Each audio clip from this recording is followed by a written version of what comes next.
وہ ایسے کیسے مجھے تنہا چھوڑ کر جا سکتی ہے؟ کیا اسے میری حالت پر رحم نہیں آیا؟ میں اسے کبھی معاف نہیں کروں گا، لیکن میں اس سے دستبردار بھی نہیں ہو سکتا۔ بھلے وہ میرے گھر میں رہ لے، مجھ سے بات نہ کرے، میں اس سے مخاطب نہیں ہوں گا، لیکن مجھے میری بیوی مل جائے، میں سب کا شکر گزار رہوں گا۔ اگر تم میرے لیے کچھ کر سکتے ہو تو صرف اتنا کر دو کہ مجھے میری بیوی واپس لا دو۔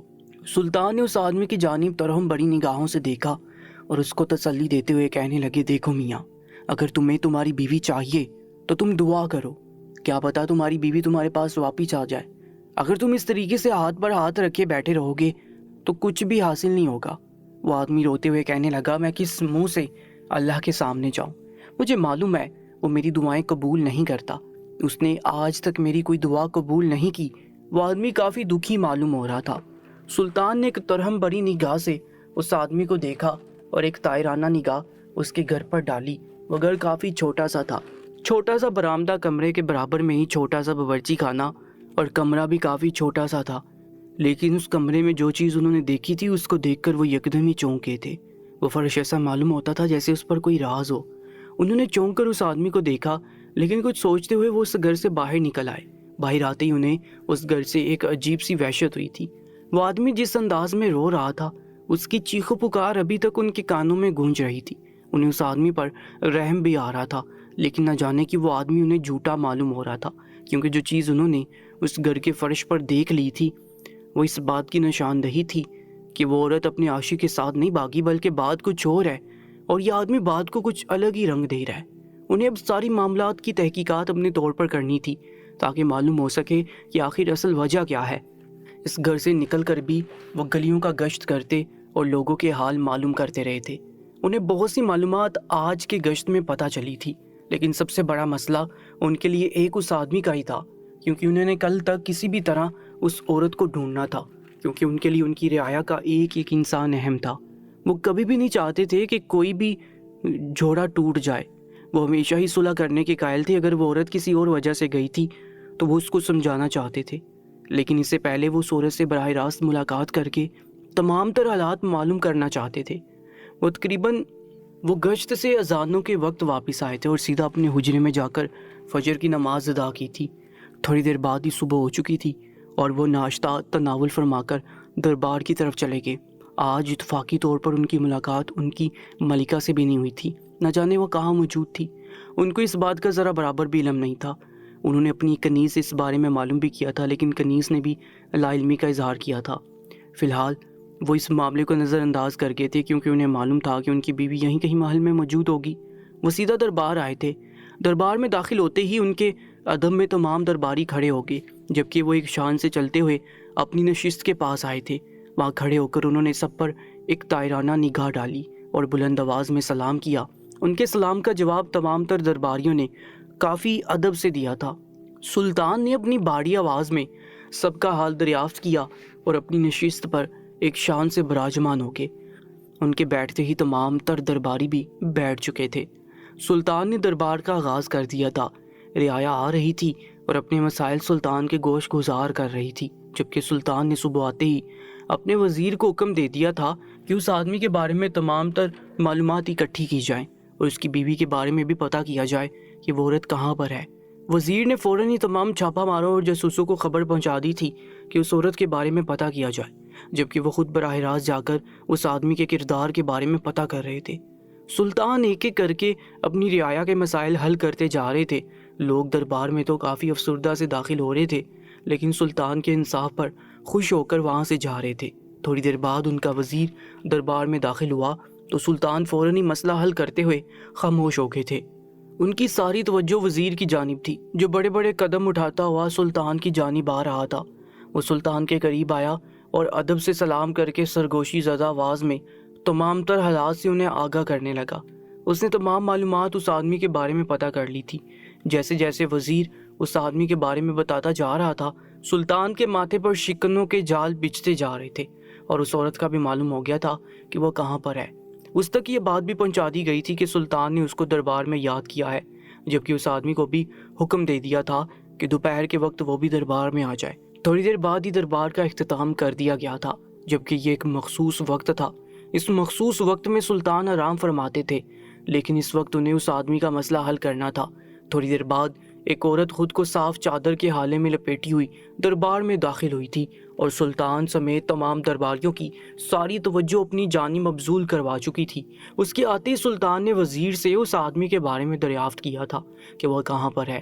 وزیر نے بتایا کہ وہ تھوڑی دیر میں آتا ہوگا۔ رات کے وقت روتے ہوئے اس کی طبیعت کافی ناساز ہو گئی تھی، اس لیے وہ طبیب کے پاس گیا ہے۔ کچھ وقت بعد ہی وہ دربار میں حاضر ہو جائے گا۔ سلطان کے پاس موقع اچھا تھا، اب وہ اس وقت اس عورت سے کچھ باتیں کر سکتے تھے۔ سلطان نے اس عورت کی جانب دیکھا تو وہ کافی ڈری سہمی معلوم ہو رہی تھی۔ اس کے چہرے پر ایک الگ ہی نور سا تھا، سفید حالے میں لپٹا وہ چہرہ کسی روشنی کی مانند تھا۔ سلطان نے اس عورت کی جانب دیکھا اور آہستگی سے سلام کیا۔ اس عورت نے فوراً سلطان کو اس سلام کا جواب کافی ادب سے دیا اور سوالیہ نگاہوں سے سلطان کی جانب دیکھنے لگی۔ وہ عورت دکھنے میں ہی کوئی گھریلو خاتون معلوم ہو رہی تھی۔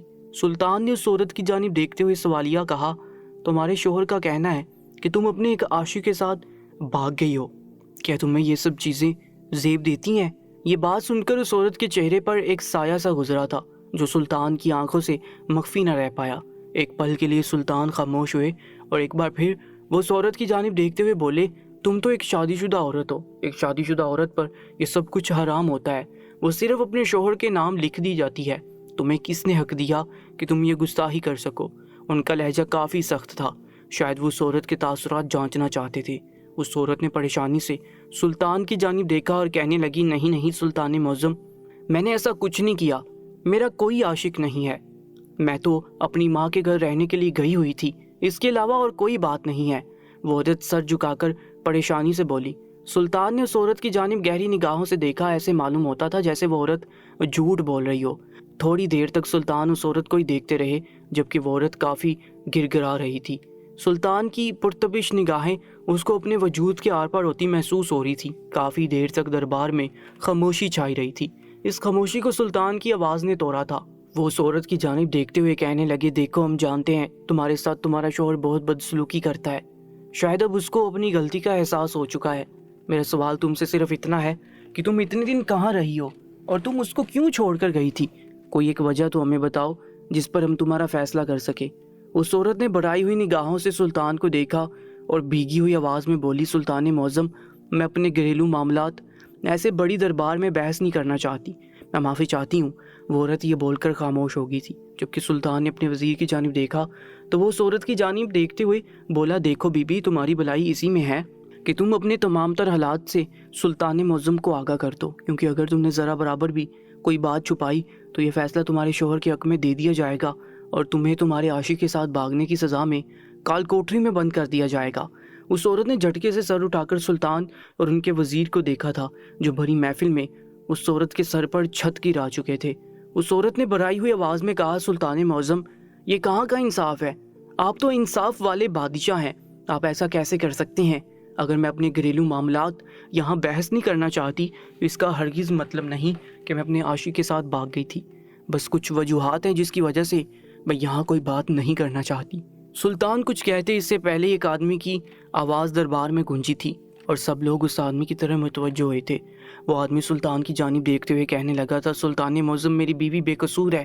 یہ وہی شخص تھا جس سے سلطان کی ملاقات کل رات ہوئی تھی، میں ہی گناہ گار ہوں، میری بیوی نے ایسا کچھ نہیں کیا، وہ تو بہت نیک دل اور پرہیزگار عورت ہے۔ میرے باپ نے میری شادی میری پسند کے مطابق نہیں کی تھی، میں سب لوگوں سے یہ بات جھوٹ بولتا ہوں کہ میری پسند کی شادی ہوئی تھی، لیکن یہ بات سراسر غلط ہے۔ میرے باپ نے میری شادی جائیداد کے لالچ میں میرے چچا کی بیٹی کے ساتھ کروا دی، کیونکہ میرے چچا کی بیٹی اکلوتی تھی اور اس کی ساری جائیداد اگر میں اسے شادی کرتا تو میرے نام ہو جانی تھی، لیکن میں کسی اور کو پسند کرتا تھا۔ میرے باپ نے جب مجھ سے گزارش کی کہ میں زلیخا سے شادی کر لوں تو میں نے اپنے باپ کی پسند کے آگے سر جھکا دیا تھا۔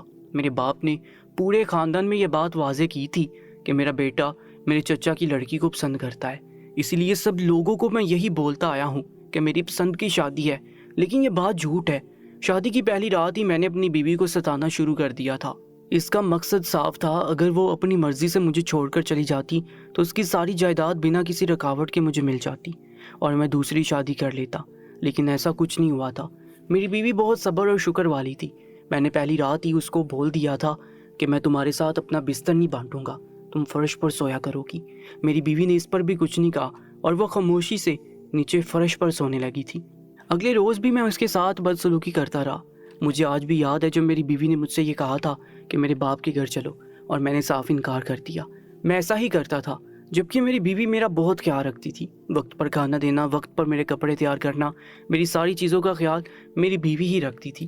لیکن اس کے باوجود بھی میرا دل میری بیوی کی جانب سے نہیں پگھل رہا تھا۔ میں جانتا ہوں کہ میری بیوی کی کمر میں تکلیف ہے، وہ زمین پر نہیں سو سکتی، لیکن اس کے باوجود بھی میں اپنی بیوی کو زمین پر سلاتا تھا۔ ان سب چیزوں کا مقصد صرف ایک ہی تھا کہ شاید میری بیوی مجھ سے تنگ آ جائے اور مجھے چھوڑ کر چلی جائے۔ لیکن یہ بہت سخت جان تھی، یہ مجھے چھوڑ کر نہیں گئی بلکہ میرے ساتھ ہی رہتی رہی۔ ایک روز میرے ابا میرے گھر آئے تھے۔ انہیں جب ان سب چیزوں کے بارے میں پتہ چلا تھا کہ میرا رویہ میری بیوی کے ساتھ بہت خراب ہے، تو وہ مجھ پر بہت غصہ ہوئے تھے، اور میں نے غصے میں آ کر ان کے جانے کے بعد اپنی بیوی پر ہاتھ اٹھایا تھا۔ میں سمجھا تھا کہ میری بیوی اپنے باپ کے پاس جا کر میری شکایت کرے گی، لیکن اس نے ایسا کچھ نہیں کیا، بلکہ اس نے یہ بات بھی اپنے باپ سے چھپا لی تھی۔ وہ میری باتیں بالکل بھی کسی کو نہیں بتاتی تھی۔ میرا دل اس کے باوجود بھی اس کی طرف سے نہیں پگھل رہا تھا۔ ہماری شادی کو تقریباً 2 سال ہو چکے ہیں، لیکن ہمارا میاں بیوی والا رشتہ نہیں ہے۔ ان سب چیزوں میں بھی ہاتھ میرا ہی ہے، جبکہ میری بیوی نے عورت ہو کر بھی میری طرف قدم بڑھانے کی کئی بار کوشش کی، لیکن میں ہر بار بدبختوں کی طرح اس کو جھٹک دیتا تھا۔ مجھے ایک بیماری ہے، میں رات کے وقت جب بھی سیدھا سوتا ہوں تو مجھے سانس لینے میں دشواری ہوتی ہے۔ 2 رات پہلے میں نیند میں تھا اور اتفاقی طور پر میں سیدھا ہو گیا تھا۔ آدھی رات ہوتے ہی مجھے سانس لینے میں پریشانی شروع ہو گئی تھی۔ جب میری بیوی کو اس بات کا احساس ہوا تو اس نے مجھے فوراً ہی کندھے سے پکڑ کر جھنجھوڑ کر اٹھا دیا، لیکن اس کا مجھے اٹھانا اتنا برا لگا تھا کہ میں نے ایک بار پھر اپنی بیوی پر ہاتھ اٹھا دیا تھا اور اس کو بہت برا بھلا کہہ کر کمرے سے باہر نکال دیا تھا۔ میں سمجھا تھا کہ میری بیوی برآمدے میں جا کر تھوڑی دیر روئے گی اور اس کے بعد کمرے میں آ کر واپس سو جائے گی، لیکن یہ میری خام خیالی تھی۔ صبح کے وقت جب میری آنکھ کھلی تو گھر میں سوائے میرے علاوہ کوئی نہیں تھا۔ میں نے ساری جگہ اپنی بیوی کو تلاش کر لیا تھا، لیکن وہ مجھے کہیں بھی نظر نہیں آ رہی تھی، اور یہیں سے میری کایا پلٹ گئی۔ اس کا موجود نہ ہونا مجھے موت کے مترادف لگ رہا تھا۔ میری ساری زندگی الٹ چکی تھی۔ ایک دن میں ہی میں بالکل برباد ہو کر رہ گیا تھا۔ بیوی کتنی انمول چیز ہوتی ہے، اور میں اپنی بیوی کے ساتھ کتنی بدسلوکی کر رہا تھا۔ ایک دن تو میں خود کو ڈپٹتا رہا، خود کو روکتا رہا کہ مجھے میری بیوی یاد نہیں آ رہی تھی، لیکن میں خود سے کب تک جھوٹ بولتا۔ کل رات کو میں تھک گیا تھا۔ اپنی بیوی کی یاد میں بہت برے طریقے سے رو رہا تھا، تو ایک مسافر میرے پاس آیا اور اس نے مجھے بہت سمجھایا تھا۔ اس نے کہا تھا کہ تم اللہ سے دل سے دعا کرو، وہ تمہاری دعا ضرور سنے گا۔ اور اس آدمی کے کہنے کے مطابق میں نے اس کے جاتے ہی مصلی بچھایا تھا اور اس پر بیٹھ کر اللہ سے زاروں کی طرح رو رو کر دعائیں مانگی تھی کہ مجھے ایک بار اپنی بیوی سے ملاقات کروا دے۔ میں اب دوبارہ اس کے ساتھ کوئی بدسلوکی نہیں کروں گا، اور شاید وہ قبولیت کی گھڑی تھی اور میری دعا قبول ہوگی، اور آج ہی میری بیوی سے ملاقات ہوگی۔ وہ آدمی یہ سب بول کر خاموش ہو گیا۔ اس کے خاموش ہوتے ہی دربار میں ایک ایسی خاموشی چھا گئی تھی۔ سلطان ان دونوں میاں بیوی کو ہی دیکھ رہے تھے۔ وہ آدمی کافی دیر خاموش رہنے کے بعد یکدم ہی گھٹنوں کے بل زمین پر بیٹھا اور اپنی بیوی کی جانب رخ کرتے ہوئے کہنے لگا، زلیخا، میں تمہارا گناہ گار ہوں۔ میں نے تمہاری زندگی کے 2 سال برباد کر دیے ہیں۔ میں چاہتا تھا کہ میں اپنی بیوی کو سر آنکھوں پر بٹھاؤں، اس کے ساتھ زندگی گزاروں، لیکن ماں باپ کی زور زبردستی کی وجہ سے میں تمہارے ساتھ بدسلوکی کرنے پر مجبور ہو گیا تھا۔ لیکن جب سے تم گھر سے گئی ہو، مجھے اس بات کا احساس ہو گیا ہے کہ تم میرے لیے کتنی انمول ہو۔ میں تمہارے بغیر ایک پل نہیں رہ سکتا۔ اگر تم مجھے نہیں ملی تو میں مر جاؤں گا۔ مجھے معاف کر دو اور ایک بار میرے ساتھ گھر چلو، میں تمہیں رانی کی طرح رکھوں گا۔ سلطان یہ ملن کافی غور سے دیکھ رہے تھے۔ اس عورت نے اپنے شوہر کو قدموں میں دیکھا تو وہ فوراً ہی اس کے پاس بیٹھ گئی اور اس کے آنسو صاف کرتے ہوئے کہنے لگی، نہیں نہیں، آپ کو معافی مانگنے کی ضرورت نہیں ہے، میں آپ کو معاف کر چکی ہوں۔ شاید میرے صبر کا پھل مجھے مل چکا ہے۔ میں امی کے گھر میں تھی، لیکن میں نے انہیں منع کیا تھا کہ وہ آپ کو نہ بتائیں کہ میں یہاں پر رہ رہی ہوں، کیونکہ آپ مجھ سے اتنا بدظن ہو گئے تھے کہ آپ میری شکل بھی دیکھنا نہیں چاہتے تھے۔ اس لیے میں آپ سے بہت دور چلی گئی تھی تاکہ آپ سکون کی زندگی گزار سکیں۔ سلطان دھیما سا مسکرائے تھے۔ اس شخص نے سلطان کی بات پر عمل کرتے ہوئے اللہ تعالیٰ سے دعا مانگی تھی، اور اللہ نے اس کی طرف کو دیکھتے ہوئے اس کو اس کی بیوی سے نواز دیا تھا۔ سلطان جب اس گھر سے نکل رہے تھے تو ان کے دل میں بھی یہی خیال تھا کہ یہ آدمی بیچارہ ہے، غلطی اس کی بیوی کی ہے۔ لیکن جب ان کی نظر اس گھر کے فرش پر پڑی تھی اور وہاں بچھا ہوا وہ بستر اس بات کی گواہی تھا کہ یہ بستر ایک عورت کا ہے، اور اس پر ہی سمجھ گئے تھے کہ یہ آدمی جھوٹ بول رہا ہے، لیکن وہ ساری حقیقت سے ناواقف تھے، اس لیے انہوں نے اس عورت کی چھان بین کروائی تھی۔ سلطان ہمیشہ ہی اس بات کے خلاف رہے تھے کہ میاں بیوی کے درمیان طلاق نہ ہو۔ وہ کسی بھی طریقے سے میاں بیوی کا رشتہ بحال کروا دیتے تھے، اور آج بھی ویسا ہی ہوا تھا۔ اس واقعے سے یہ بات ثابت ہوتی ہے کہ اگر انسان کا ہمسفر مخلص اور صبر شکر والا ہو تو وہ کتنا بھی آوارہ اور عیاش کیوں نہ ہو، وہ راہ راست پر آ جاتا ہے۔ انسان کا صبر کبھی بھی رائے گا نہیں جاتا، اس لیے ہمیں ہمیشہ صبر کے ساتھ زندگی گزارنی چاہیے، تاکہ جب ہمیں صبر کا پھل ملے تو ہم خوشی سے پھولے نہ سمائیں۔ سلطان رات کے آخری پہر اپنی خوابگاہ سے نکل کر سیدھا اپنے مخصوص کمرے میں آئے تھے۔ وہ کمرے میں داخل ہوئے تو سامنے ہی ان کا وزیر ان کا لباس تھامے کھڑا ہوا تھا۔ انہوں نے ان کے ہاتھ سے لباس تھاما اور شاہی لباس اتار کر ایک عام سا مسافر کا لباس زیبتن کر کے اپنے وزیر کے ہمراہ محل کے پچھلے حصے سے نکل کر کچی آبادیوں کی طرف گامزن ہو گئے۔ یہ رات کا وقت ان کی گشت کا ہوا کرتا تھا۔ وہ ہر رات گلیوں کا گشت کر کے اپنی رعایا کا حال دریافت کرتے تھے، کیونکہ بعض رعایا میں لوگ ایسے بھی شمار تھے جو عزت کی خاطر سلطان کے پاس آ کر اپنا مسئلہ نہیں بتاتے تھے۔ اس لیے سلطان خود براہ راست جا کر اپنی رعایا کا حال دریافت کرتے تھے اور معلوم کرتے تھے کہ ان کی رعایا کس حالات سے گزر رہی ہے۔ بعض اوقات تو ان کو ایسے کیس دیکھنے کو ملتے تھے کہ ان کا دل بھر آتا تھا کہ ان کی رعایا اتنی مشکل حالات سے گزر رہی ہے اور ان کو اس بات کا علم تک نہیں ہے۔ وہ کچی آبادی کے راستے پر اپنے وزیر کے ساتھ ہی موجود تھے۔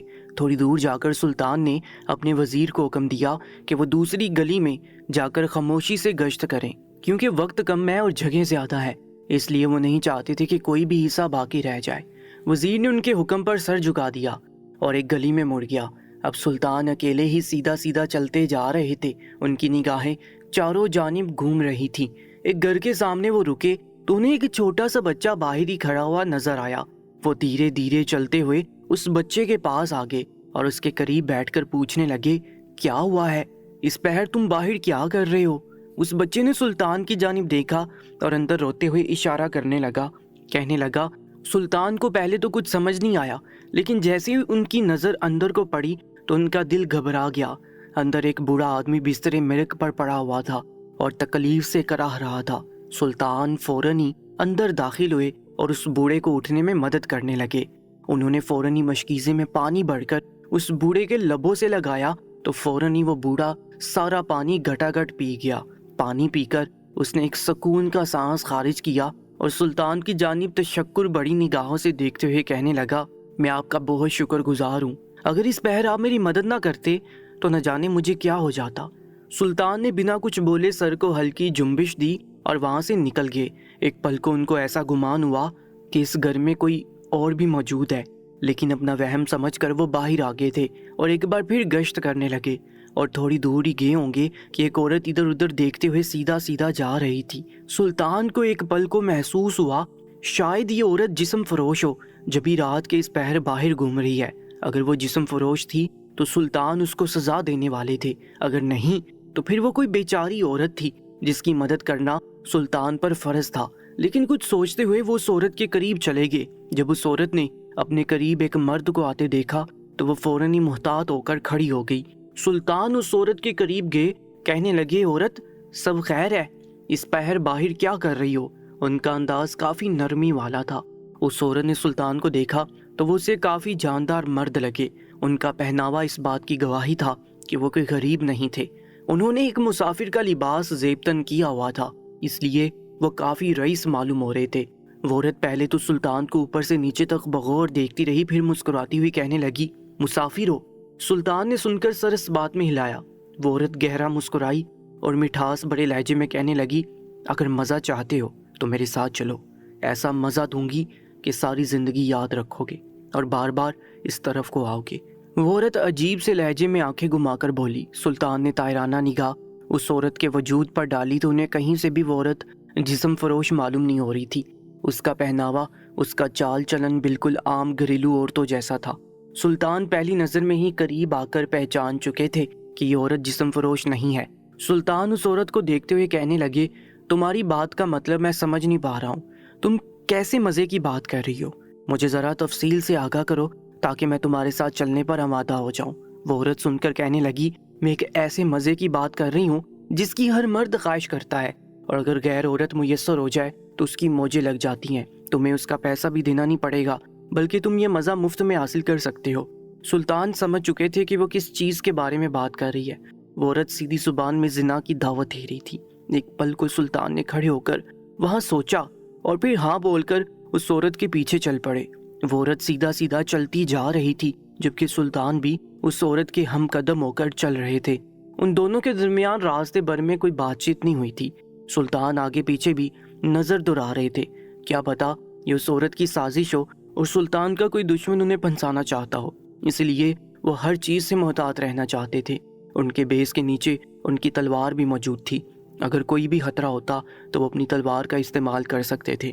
انہوں نے فوراً ہی اپنے پاؤں کے پاس خنجر کو بھی محسوس کر لیا تھا کہ ان کا خنجر ان کے پاس ہی تھا، یعنی وہ مکمل طور پر طاقتور تھے۔ وہ عورت سیدھا انہیں ایک متوسط گھر کے پاس لے کر آئی تھی۔ سلطان نے پورے گھر کو ایک نظر میں ہی بانپ لیا تھا کہ یہ کسی تاجر کا گھر ہے۔ وہ عورت سلطان کو لے کر گھر میں داخل ہوئی۔ وہ سیدھا ایک کمرے میں چلی گئی جبکہ سلطان کو برآمدے میں ہی ٹھہرنے کا بول دیا تھا۔ سلطان آگے پیچھے نظر ڈال رہے تھے اور گھر کا جائزہ لے رہے تھے۔ وہ گھر دکھنے میں کافی خوبصورتی سے بنا ہوا تھا۔ باہر برآمدہ تھا جبکہ سامنے ایک خوبصورت سا کچن بنا ہوا تھا اور اس کے برابر میں 2 کمرے موجود تھے۔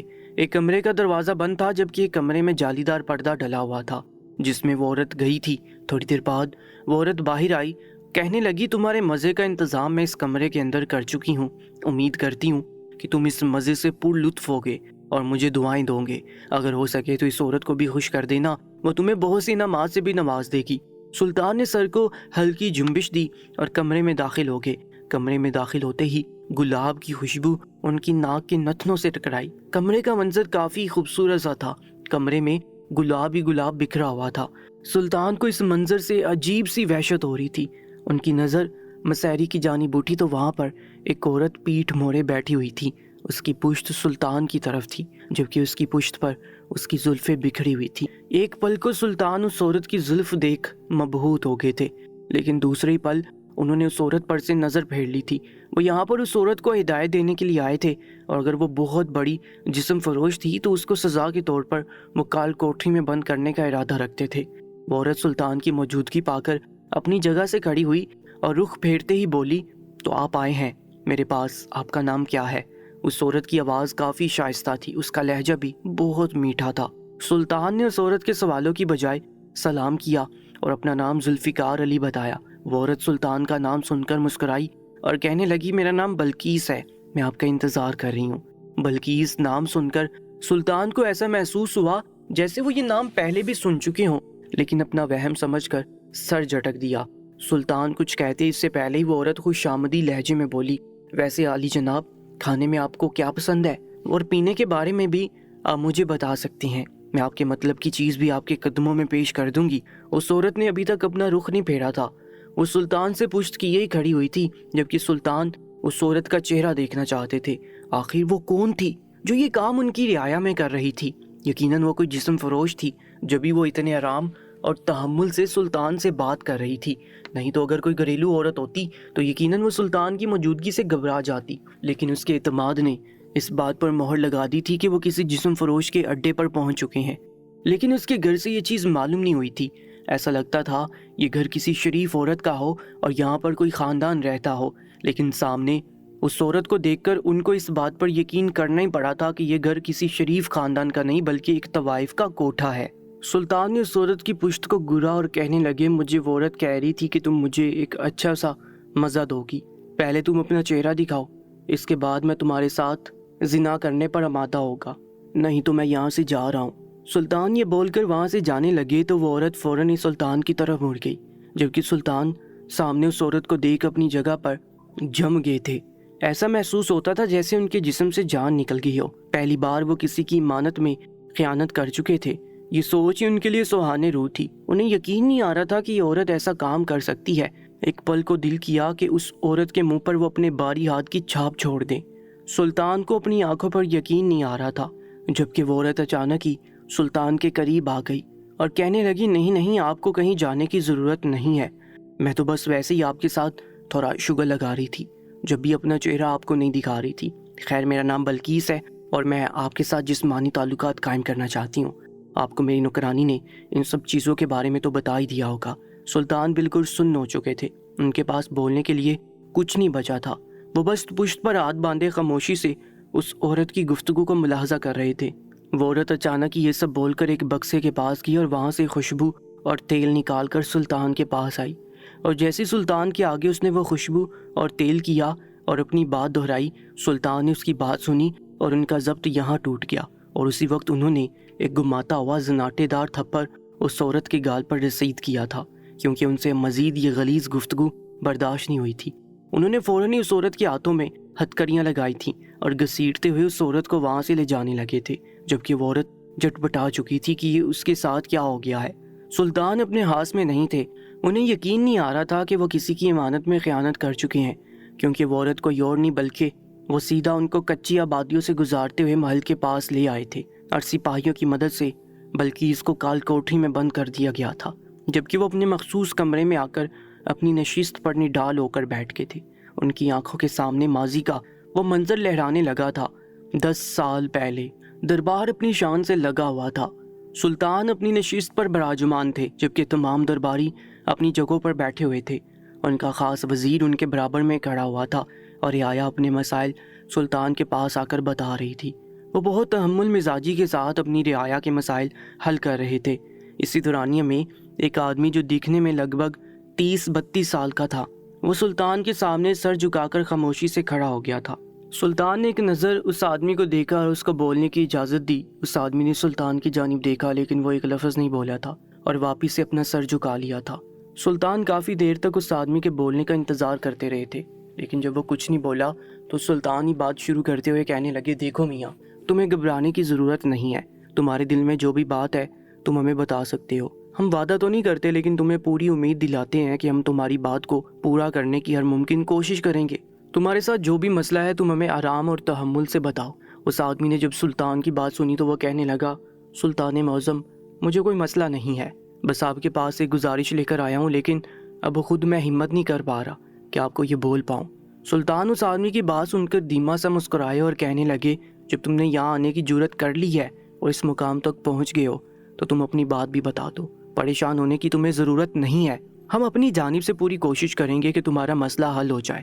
اس آدمی نے سلطان کی طرف دیکھا اور کہنے لگا، سلطان معظم، دراصل مجھے کام کے سلسلے میں دوسرے شہر جانا ہے، یہ کام میرے لیے بہت زیادہ ضروری ہے، یہ میری آنے والی نسلوں کے بہت کام آئے گا، اگر میرا یہ کاروبار چل گیا تو میری زندگی سنور جائے گی۔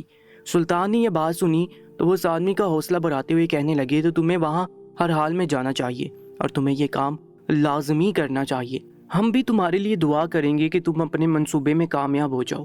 وہ آدمی سلطان کی بات سن کر لجاجت سے کہنے لگا، سلطان معظم، میرے خاندان میں دراصل کوئی بھی نہیں ہے، بس میری ایک بیوی ہی ہے، اور پیچھے سے میں اپنی بیوی کے حوالے سے بہت زیادہ پریشان ہوں، نہ جانے وہ اس دنیا کا سامنا میرے بغیر کیسے کرے گی۔ آپ تو جانتے ہی ہیں ایک اکیلی عورت کا دنیا میں رہنا کتنا مشکل ترین کام ہے۔ میری بیوی کے رشتہ داروں میں بھی ایسا کوئی نہیں ہے جس کے بھروسے میں اپنی بیوی کو چھوڑ کر چلا جاؤں، اس لیے میرے دماغ میں آپ کا خیال آیا ہے اور میں آپ سے گزارش کرنے کے لیے آیا ہوں کہ آپ میری بیوی کا خیال رکھ لیں، اس کی حفاظت کریے گا، آپ کی بہت مہربانی ہوگی، میں مطمئن ہو کر اپنے کام کے لیے یہاں سے چلا جاؤں گا، نہیں تو میرا دماغ اپنی بیوی میں ہی لگا رہے گا۔ وہ آدمی کافی منت بڑے لہجے میں سلطان سے بول رہا تھا۔ سلطان اس آدمی کی بات سن کر دھیما سا مسکرائے اور کہنے لگے، اگر تم ہمیں صرف اتنا بھی کہہ دیتے نا کہ تم یہاں سے جا رہے ہو اور پیچھے تمہاری بیوی اکیلی ہے، تو یقین مانو ہم تمہاری بیوی کا تم سے زیادہ خیال رکھتے، اس کی حفاظت پر ہم اپنے سپاہی مامور کر دیتے۔ تم نے ایسا کیسا سوچ لیا کہ ہم تمہیں انکار کر دیں گے؟ تم سب ہمارے بھائی ہو اور تمہاری بیویاں ہماری بہنیں ہیں، ہمیں تم سب کا خیال ہے، تم بے فکر ہو کر اپنے کام کے سلسلے میں دوسرے ممالک جاؤ، ہم وعدہ کرتے ہیں کہ تمہاری امانت ہمارے پاس باحفاظت رہے گی۔ اس آدمی نے یہ سنا تو وہ گھٹنوں کے بل بیٹھ کر سلطان کے آگے ہاتھ جوڑتے ہوئے ان کا شکریہ ادا کرنے لگا، کہنے لگا، سلطان معظم، میں آپ کا ہمیشہ شکر گزار رہوں گا، آپ نے میری وہ پریشانی حل کر دی ہے جس کا بتانے سے میں قاصر ہوں۔ سلطان نے اس آدمی کو یقین دلا کر وہاں سے بھیج دیا تھا، جبکہ اس عورت کی نشاندہی بھی وہ آدمی کروا کر جا چکا تھا کہ یہ اس کی بیوی ہے، اور جب اس عورت نے رخ پھیرا تھا تو وہ پہچان چکے تھے، وہ عورت کوئی اور نہیں بلکہ اس آدمی کی ہی بیوی تھی۔ ان کے سامنے تقریباً وہ 10 سال بعد موجود تھی، اور سلطان اس عورت کو دیکھتے ہی پہچان چکے تھے کہ یہ کوئی اور نہیں بلکہ بلقیس ہی ہے۔ اور وہ آدمی جس انداز میں سلطان سے گزارش کر کے گیا تھا، سلطان کو سراسر اپنا قصور لگ رہا تھا، کہ وہ کیوں اس عورت سے غافل ہو گئے تھے۔ انہیں یقین نہیں آ رہا تھا کہ انہوں نے اتنی بڑی غفلت کیسے کر دی۔ کافی دیر تک وہ ایسی پریشان حال اپنے مخصوص کمرے میں بیٹھے رہے تھے۔ ان کے وزیر نے گشت کے بعد انہیں کافی تلاش کیا تھا، لیکن جب انہیں وہ نظر نہیں آئے تو وہ بھی واپس محل آ گیا تھا۔ محل آتے ہی وزیر کو سپاہیوں سے معلوم ہو چکا تھا کہ سلطان گشت سے واپس آ چکے ہیں اور اب اپنے مخصوص کمرے میں بیٹھے ہوئے ہیں۔ وزیر فوراً ہی سلطان کے مخصوص کمرے کے قریب آیا اور دروازے کو ہلکی دستک دی۔ سلطان جانتے تھے اس پہر ان کے کمرے میں آنے کی جرأت سوائے وزیر کے علاوہ اور کوئی نہیں کر سکتا۔ انہوں نے دھیمی آواز میں وزیر کو اجازت دی تو وہ کمرے میں داخل ہوا۔ سلطان کو ایسی نڈال عادت میں دیکھ وہ بے چین ہو گیا تھا اور پریشانی سے دریافت کرنے لگا، سلطان معظم، سب خیریت ہے؟ آپ اتنا پریشان کیوں لگ رہے ہیں؟ میں نے آپ کو گشت کے بعد کافی جگہوں پر تلاش کیا تھا، لیکن آپ مجھے کہیں نظر نہیں آئے تھے۔ سلطان نے ایک نظر وزیر کو دیکھا اور دھیرے دھیرے ان کو تمام تر حالات سے آگاہ کرتے چلے گئے کہ ان کے ساتھ کیا واقعہ پیش آ چکا ہے، جبکہ وزیر خود بھی اس منظر کو یاد کرنے لگا تھا جو سلطان بتا رہے تھے، اور اچانک ہی اس کی آنکھوں کے سامنے بھی وہ منظر لہرانے لگے تھے۔ وہ کافی خاموش معلوم ہو رہے تھے، ان کے چہرے سے معلوم ہو رہا تھا جیسے وہ کافی پشیمان ہو۔ اپنی غفلت پر انہوں نے اس آدمی سے وعدہ کیا تھا اور وہ اپنے وعدے پر پورے نہیں اترے تھے، یہی بات ان کو تکلیف دے رہی تھی۔ وزیر نے جب سلطان کو تکلیف میں دیکھا تو وہ کہنے لگا، سلطان معظم، آپ کو پریشان ہونے کی ضرورت نہیں ہے۔ آپ کئی سال تک اس عورت کی حفاظت کرتے رہے تھے، اس پر نظر رکھی ہوئی تھی، لیکن آپ جانتے ہیں نا، جب عورت ذات بغاوت پر اترتی ہے تو اس پر کتنے بھی پہرے کیوں نہ بٹھائے جائیں، وہ اپنی مرضی کر کے ہی دم لیتی ہے۔ اس میں آپ کا کوئی قصور نہیں ہے، آپ اتنا زیادہ خود کو تکلیف نہ دیں۔ سلطان وزیر کی بات سن کر کہنے لگے، نہیں وزیر، بات تکلیف یا شرمندہ ہونے کی نہیں ہے، بات سراسر ہماری غفلت کی ہے۔ میں تمہاری بات کو سمجھ رہا ہوں کہ ایک عورت پر کتنے بھی پہرے کیوں نہ بٹھا دیے جائیں، جب وہ بغاوت پر اترتی ہے تو اپنی مرضی کر کے ہی دم لیتی ہے، لیکن مجھے اپنی ذمہ داری پورے طریقے سے نبھانی چاہیے تھی۔ خیر، اب وقت گزر چکا ہے ان تمام تر باتوں کو یاد کرنے کا۔ تم فوراً ہی بلقیس کے شوہر کا پتہ لگاؤ کہ وہ کہاں ہے، اور کل دربار لگنے کے بعد بلقیس کو بھی دربار میں پیش کیا جائے گا۔ میں اس سے یہ سب کرنے کی وجوہات پوچھوں گا تاکہ معلوم ہو سکے کہ آخر وہ یہ غداری اپنے شوہر سے کیوں کر رہی ہے اور کیوں نہ رہی اپنے شوہر کی وفادار۔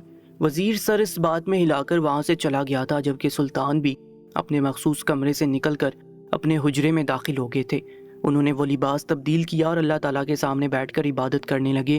وہ ہمیشہ ہی رات کے وقت عبادت میں یا گشت میں گزار دیتے تھے، بہت کم ایسا ہوتا تھا کہ وہ رات کے وقت نیند لیتے تھے۔ ابھی بھی وہ اللہ کی عبادت میں اس قدر مشغول ہو گئے تھے کہ انہیں آس پاس کا بالکل ہوش نہیں رہا تھا۔ فجر کی اذان کے بعد وہ مصلے سے اٹھے اور اپنی خوابگاہ میں آ کر تھوڑی دیر آرام کیا۔ ناشتے کے بعد دربار لگا دیا گیا تھا۔ سلطان ایک شان سے چلتے ہوئے دربار میں داخل ہوئے اور سیدھا اپنی نشست پر براجمان ہو چکے تھے۔ تھوڑی دیر بعد ہی دربار کا آغاز کیا جا چکا تھا اور سب سے پہلے بلقیس کو دربار میں حاضر کیا گیا تھا۔ سلطان کو سامنے دیکھ وہ کانپ کر رہ گئی تھی، یعنی وہ کل رات والا آدمی کوئی جسم فروش نہیں بلکہ اس سلطنت کے بادشاہ سلطان تھے۔ یہ منظر دیکھ کر اس کی روح تک کانپ گئی تھی۔ وہ گھبرائی ہوئی نگاہوں سے سامنے دیکھ رہی تھی اور واضح طور پر پوری جان سے کانپ رہی تھی۔ سلطان نے بلقیس کو دیکھا اور کہنے لگے، کیا تم اس بات سے واقف ہو کہ تمہارا شوہر 10 سال پہلے ہمارے پاس آ کر گزارش کر کے گیا تھا کہ ہم تمہاری حفاظت کریں؟ بلقیس بالکل خاموش تھی، وہ بہت ڈری سہمی معلوم ہو رہی تھی۔ سلطان کے سوال کرنے پر بھی اس نے کوئی جواب نہیں دیا تھا۔ وہ کافی دیر تک اس کے جواب کی منتظر رہی تھی، لیکن جب وہ کچھ نہیں بولی تو ایک بار پھر اپنا سوال دہرانے لگی، بولو، کیا تم اس بات سے واقف نہیں تھی؟ ان کی آواز یکدم ہی بلند ہوئی تھی اور وہ گھبرا کر سر اس بات میں ہلانے لگی تھی۔ سلطان کے چہرے پر کرختگی چھا گئی تھی۔ وہ غصے سے کہنے لگے، اگر تم اس بات سے واقف تھی کہ تمہارے سرپرست ہم ہیں تو تم نے یہ غلطی کرنے کی کوشش کیسے کی؟ ہم دراصل کچھ مسائل اور ذمہ داریوں کی وجہ سے تمہاری حفاظت کرنے سے غافل ہو چکے تھے، لیکن میرا سوال تم سے یہ ہے کہ تم اپنے شوہر کے حیات ہوتے ہوئے یہ کام کیسے کر سکتی ہو، اور کتنے مردوں کے ساتھ تم زنا کر چکی ہو؟ تمہیں یہ خیال نہیں آیا کہ تم اپنے شوہر کی امانت ہو، اس کی عزت ہو، تم نے یہ کام کرنے کی جرأت کیسے کی؟ کیا تم اس بات سے ناواقف ہو کہ ہماری سلطنت میں مرد ہو یا عورت دونوں کو زنا کرنے سے منع کیا گیا ہے، اور جو شخص بھی ہماری سلطنت میں زنا کرتا ہے ہم اس کو کال کوٹری میں بند کر دیتے ہیں یا پھر پھانسی کے پھندے پر چڑھا دیتے ہیں؟ بولو، یہ سب کیا ہے؟ ان کی آواز بلند سے بلند تر ہوتی جا رہی تھی، جبکہ وہ عورت کانپ کر رہ گئی تھی۔ سلطان نے جب اس عورت کی حالت غیر ہوتی دیکھی تو وہ اپنا لہجہ ہموار کرتے ہوئے کہنے لگے، دیکھو، ڈرنے سے کوئی فائدہ نہیں ہے، جو غلطی کر چکی ہو اس کا خمیازہ تمہیں بھگتنا پڑے گا۔ صرف مجھے اتنا بتا دو کہ تم یہ کام کتنے مردوں کے ساتھ کر چکی ہو اور یہ سب کچھ کیوں کرتی آ رہی ہو۔ اس عورت نے سلطان کی جانب دیکھا اور کہنے لگی، سلطان معظم، میں نے آج سے پہلے کبھی یہ کام نہیں کیا۔ اس چیز کی گواہی میری ملازمہ بھی آپ کو دے سکتی ہے۔ اگر آپ کو یقین نہیں تو آپ اس سے پوچھ سکتی ہیں۔ پہلی بار میں خود کی حالت سے بیزار ہو گئی تھی اور اکیلے پن کو محسوس کرتے ہوئے میں نے اپنی ملازمہ سے کہا تھا کہ کوئی قوی مرد لے کر آؤ جو میرے سر کے بالوں کی مالش کر سکے اور مجھے خوشبو سے مہکا دے اور میرے وجود کی بڑھتی ہوئی تشنگی کو مٹا دے۔ جیسے ایک مرد کو سلطان معظم جسمانی خواہش ہوتی ہے، ایک عورت کو بھی ایسے ہی ہوتی ہے۔ میں بھی انسان ہوں، 10 سال ہو چکے ہیں اپنے شوہر کا انتظار کرتے ہوئے، لیکن جب سے وہ گئے ہیں وہ ایک بار بھی پلٹ کر نہیں آئے، نہ ہی انہوں نے مجھ سے کوئی رابطہ رکھا۔ میں کب تک ان کے نام پر بیٹھی رہوں گی؟ مجھے تو یہ بھی معلوم نہیں ہے کہ وہ حیات ہیں یا مر چکے ہیں۔ وہ عورت کافی آبدیدہ لگ رہی تھی، اس کی آنکھوں سے لگاتار آنسو بہہ رہے تھے، اس کی آنکھوں میں سچائی تھی، اس کے لہجے سے معلوم ہو رہا تھا کہ وہ ٹوٹ چکی ہے۔ سلطان کافی دیر تک اس عورت کو دیکھتے رہے۔ اس عورت کی باتوں سے انہیں سکون سا ملا تھا، یعنی اس آدمی کی ایمانت میں خیانت نہیں ہوئی تھی۔ سلطان ابھی کچھ کہتے کہ اچانک ہی وزیر بڑے بڑے قدم لیتا ہوا سلطان کی نشست کے پاس آیا۔ تمام لوگ وزیر کی جانب متوجہ ہو گئے تھے۔ وزیر سلطان کے قریب آیا اور سرگوشی زدہ آواز میں بتانے لگا کہ اس عورت کے شوہر کا معلوم ہو چکا ہے کہ وہ کہاں پر ہے۔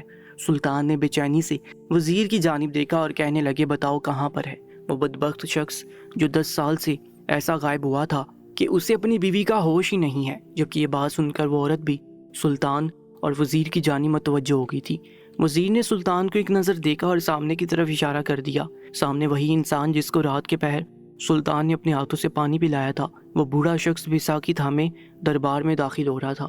اس کی عمر تقریباً 40 سال ہو چکی تھی، لیکن وہ اپنی عمر سے کئی سال بڑا، یعنی 60 سال کا لگ رہا تھا۔ جبھی سلطان اس آدمی کو دیکھنے کے باوجود بھی پہچان نہیں پائے تھے۔ رات والے آدمی کو دیکھ کر سلطان بے ساختہ اپنی نشست سے کھڑے ہوئے تھے۔ جبکہ اس عورت نے مڑ کر اپنے شوہر کو 10 سال بعد اپنے سامنے دیکھا تو وہ یکدم ہی گھٹنوں کے بل زمین بوس ہو گئی تھی۔ وہ عورت اپنے شوہر کو دیکھتے پہچان چکی تھی، جبکہ وہ آدمی بھی کئی سال بعد اپنے سامنے اپنی بیوی کو دیکھ بے قرار سا اس کے پاس آنے کی جدوجہد کر رہا تھا۔ وہ عورت زاروں کی طرح رو رہی تھی، جبکہ بیساکھی تھامے وہ شخص فوراً ہی اپنی بیوی کے پاس آیا تھا اور اس کو اپنے سینے سے لگا لیا تھا۔ سلطان اپنی نشست پر واپس بیٹھ گئے تھے۔ کافی دیر تک وہ دونوں ایک دوسرے کے سینے سے لگے زاروں کی طرح روتے رہے۔ تھوڑی دیر بعد سلطان نے وزیر کو حکم دیا کہ ان کو علیحدہ کیا جائے تاکہ اصل حقیقت معلوم ہو سکے کہ یہ شخص 10 سال تک کہاں پر تھا۔ سلطان نے اس آدمی سے پوچھا کہ بتاؤ 10 سال تک تم کہاں پر تھے اور تم نے اپنی بیوی سے رابطہ کیوں نہیں کیا؟ اس آدمی نے جو بات بتائی وہاں پر موجود تمام لوگ ہی اس آدمی کی بات سن کر دنگ رہ گئے تھے۔ وہ کہنے لگا، سلطان معظم، میں جب اپنے کام کے سلسلے میں دوسرے ملک گیا تھا، وہاں پر ایک عورت عیسائی تھی۔ اس عورت سے میرے معاملات کافی اچھے چل رہے تھے، لیکن کچھ روز بعد ہی اس عورت نے مجھ سے شادی کی خواہش ظاہر کر دی۔ میں اکیلا تھا، مجھے وہ عورت مناسب لگی اور میں نے اس سے شادی کر لی، لیکن مجھے یہ بات معلوم نہیں تھی کہ وہ عیسائی مذہب سے تعلق رکھتی ہے۔ جیسے میری شادی ہوئی اور مجھے یہ بات معلوم ہوئی تو مجھے بے حد افسوس ہوا اور میں نے اسے علیحدگی اختیار کرنی چاہی، لیکن وہ عورت کافی تیز ترار خاتون تھی۔ اس نے مجھ پر کالا جادو کر دیا، جس کی وجہ سے میں دھیرے دھیرے گھلتا چلا گیا۔ میں جب بھی اسے طلاق دینا چاہتا وہ کوئی ایسا تعویذ مجھے گھول کر دے دیتی جس کی وجہ سے میں طلاق کو بھول جاتا اور اپنی بیماری میں لگ جاتا۔ وقت گزرنے کے ساتھ ساتھ میری حالت مزید خراب ہوتی چلی گئی اور ہمیں مجبوراً واپس اپنے شہر ہی آنا پڑا۔ مجھے یہاں پر آئے ہوئے ابھی 2 ماہ ہوئے ہیں۔ میں کسی بھی طریقے سے اپنی بیوی سے ملنا چاہتا تھا، لیکن وہ عورت مجھے گھر سے نکلنے نہیں دیتی۔ اس روز جب رات کے پہر مجھے پانی دینے کے لیے آئے تھے وہ گھر میں موجود تھی، لیکن میری حالت کو دیکھتے ہوئے بھی اس نے میری مدد نہیں کی تھی۔ وہ چھوٹا بچہ میرا ہی بیٹا ہے، وہ اس کا بھی خیال نہیں کرتی، حالانکہ وہ اس کی اولاد ہے۔ میری زندگی خراب ہو چکی ہے۔ آج جب میں سب چیزوں سے تھک گیا ہوں اور اپنی بیوی سے ملنے کے لیے بے قرار ہو گیا تھا تو میں اپنی تکلیف کو چھوڑ کر گھر سے اکیلا ہی نکل گیا تھا، اور اتفاقی طور پر راستے میں آپ کا وزیر مجھے ٹکرا گیا اور وہ مجھے یہاں لے آیا۔